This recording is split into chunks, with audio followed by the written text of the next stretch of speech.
Amid the turmoil at the embassy, whispers of discontent grew louder as junior diplomats expressed their fears in hushed tones during late-night meetings. They debated their options, considering how much longer they could endure the strain of uncertainty and discord. Meanwhile, the shadow of Ambassador Huckabee's decisions loomed large over their futures, further eroding their faith in leadership amidst an increasingly dangerous landscape. With each passing day, the lines between loyalty and self-preservation blurred, only heightening the atmosphere of anxiety permeating the halls of the U.S. Embassy. The frustration culminated in a clandestine meeting on a rainy Thursday evening, where a small group of disillusioned diplomats gathered in a dimly lit corner of the embassy's cafeteria. As they exchanged glances, they knew their collective grievances needed to be voiced, but the fear of repercussions loomed like a dark cloud. "We can't just sit and wait for things to spiral further," whispered one, a youthful attaché who recently arrived from the State Department, his voice trembling with trepidation yet emboldened by urgency. "Isn't it our duty to provide a united front instead of being paralyzed by insecurity?" The others nodded cautiously, aware of the delicate balance between speaking up and maintaining their positions in an increasingly hostile environment.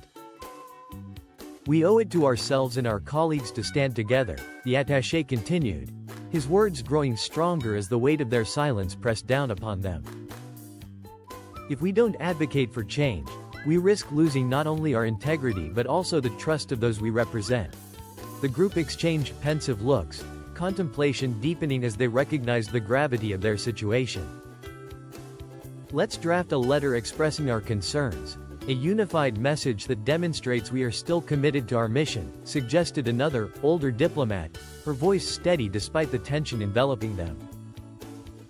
The night wore on as they strategized, each carefully considering their words while grappling with the risks that lay ahead. The attaché took a deep breath, inspired by newfound resolve. "We have to make sure this message emphasizes unity," he proposed, his voice now a rallying cry that echoed in the quiet room. "It's not just about our discomfort, it's about the future of our mission and the safety of those we represent." The group leaned forward, their eyes flickering with a shared determination. Amid the uncertainty, hope flickered, igniting a spark of collective courage. As dawn broke over the tensions at the embassy, the weight of their decision settled within them, illuminating a path forward. They understood that their commitment to transparency could potentially alter the course of their shared narrative, fostering resilience amidst chaos. Together, they recognized the power of unity as a critical response to the tumultuous backdrop of global events.